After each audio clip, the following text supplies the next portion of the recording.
যুগের মেয়েরা ওরে বাবা 10 বছরে সময় খায় না। আবার কিছু মাও আছে, কিছু বাবাও আছে এরকম বলে বেটি যা তা করিস, দেশের মানুষ তো এগুলো করতেইছি, যাইতেই করিস একটু ভালো দেহা করিস, তোর বাবা দাম্পত্য জীবনে সুখীময় নেই। যেরকম কথা ঠিক কিনা?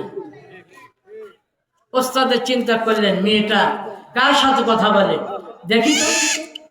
বাইরে আমার তদানীন্তন কালের মাদ্রাসার বেড়াগুলো ছিল বড় শক্তিশালী, তাই না?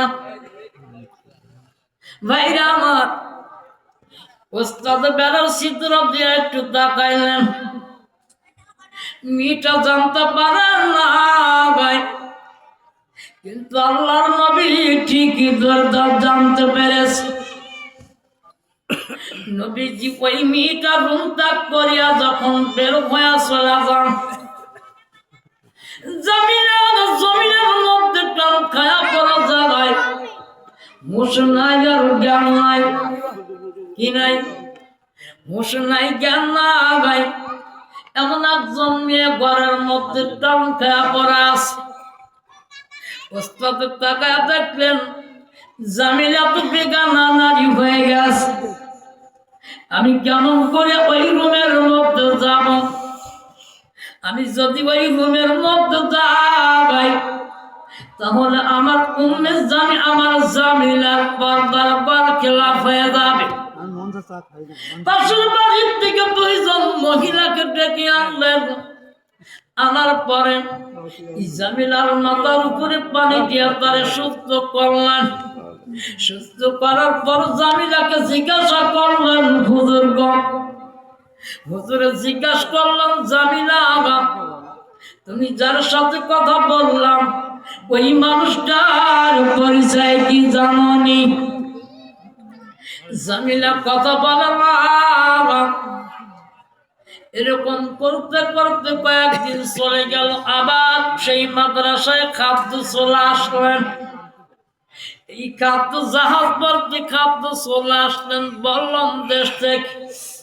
বললাম দেশের বাদশাহ স্বপ্ন দেখলেন, কে যেন বাচ্চার ডাকটা পায়, ওই বললামের বাদশাহ তুমি আজকে মাল ভর্তি করিয়া গোডাউন করে মাল ময়া ঘুমাইতেছ, আর ওই দজলা নদীর মাদ্রাসা আজকে বোর্ডিং খরচ না থাকার কারণে মাদ্রাসাটা কালের মনে বন্ধ হয়ে যাবে।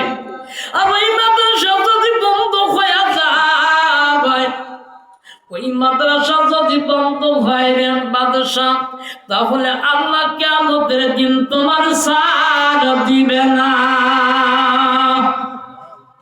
কি দিবে না?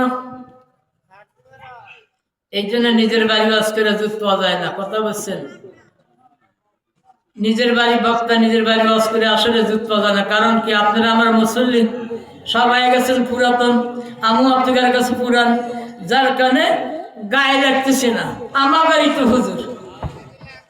তারপরে আরো বেশি কাণ্ড করছে কোন জায়গায়? সেটা হলো যে আপনারা সকলে আমার প্রিয়জন, আপনজন, এই জন্য আপনাদের গায়ে আরো একটু কম লাগতেছে, তাই না?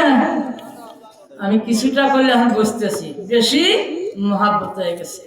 এটা যে লা ইলাহা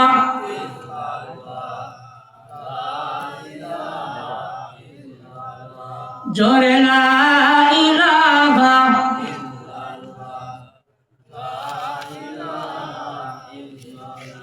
জোরে লা ইলাহা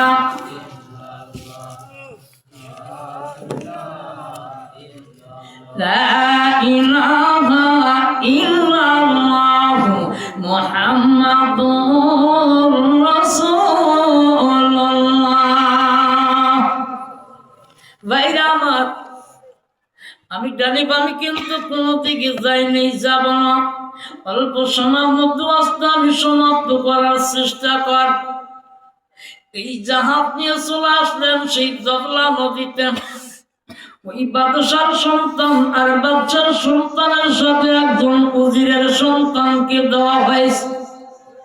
2 বন্ধু মিলিয়া এইবার জবলা নদীতে মাল নামায়া দিলেন।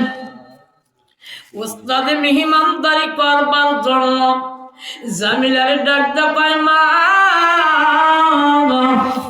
মাদ্রাসায় এমন কোন খাবার নাই, কোরআনুল কারীম থেকে মেহমান, কোরআনুল কারীম থেকে একটু কেরাত দিলাম, কোরআনুল কারীম তেলাওয়াত করিয়া আজকের জন্য মেহমানদারি করে দাও। মেয়েটা অপরুমের মধ্যে থেকে যখন কোরআন তেলাওয়াত শুরু করে দিলেন, এই কোরআন তেলাওয়াত শুনিয়া ওই বাংলামের বাদশার পুত্র পাগল হয়ে যায়। জোরে বলেন আলহামদুলিল্লাহ। কোরআনের দাম আছে কি নাই? বলেন তো, কোরআনের দাম আছে কি নাই? যেই ব্যক্তিটা কোরআন পড়ে ওই ব্যক্তিটার দাম আছে কি নাই? ভাইরা আমার, এই কোরআনের যেমন দাম আছে, এই কোরআন শিখে আল্লাহর ঘর মসজিদে যায় সিজদা করা লাগবে কোন জায়গায়? কথা কোন না, কোন জায়গায়? নবী আমার মক্কা থেকে মদিনায় যখন চলে গেলেন, নামাজের একটা জায়গা তৈরি করা লাগবে। নবীজি রুমাল খানা বিছায়া দেওয়া বললেন, মদিনার সন্তানেরা, নামাজের জন্য একটা জায়গা বানাতে হবে, একটা মসজিদ বানাতে হবে। তোমরা কে আছো? মসজিদ তৈরির জন্য একটা জমিনের প্রয়োজন, তোমরা কেউ দিতে পারবা কিনা? জোরে বলেন আলহামদুলিল্লাহ।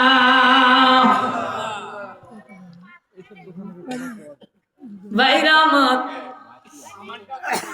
মদিনার মানুষেরা আমার নবীকে ডাকতে বললেন, ইয়া রাসূলুল্লাহ, ইয়া হাবিবাল্লাহ, নবী।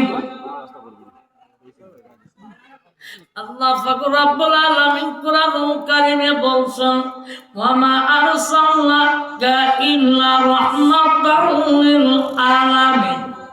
আপনি আলামিন যখন, আপনি রহমতের নবী যখন নামাজের জন্য জায়গার আবেদন করেছেন, ইয়া রাসূলুল্লাহ, ইয়া হাবিবাল্লাহ, আমি আপনার জন্য আমার জমিনখানা দিয়ে দিলাম।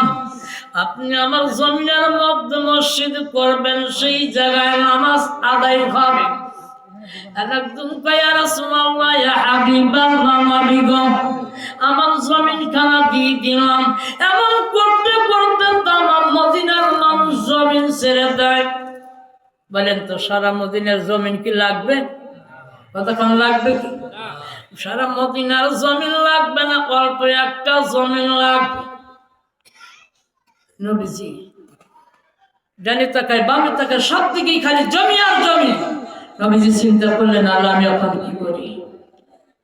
আমার তো একটা ফয়সালার প্রয়োজন। বললেন, ঠিক আছে। নবীজি বুদ্ধি করে বললেন, ঠিক আছে, আগামীকালকে জমি নেওয়া হবে, আজকে জমি নেওয়ার পর্বটা বন্ধ থাকে। ভাইরা আমার, রাত্রি যখন চলা যেতেছে, নবীজি জমিনে সিজদায় পড়িয়া বলে, আল্লাহ, তামাম মদিনার জমিগুলো মসজিদের জন্য দিতে চাইব, আল্লাহ, আমি কোন জমিটা দেব?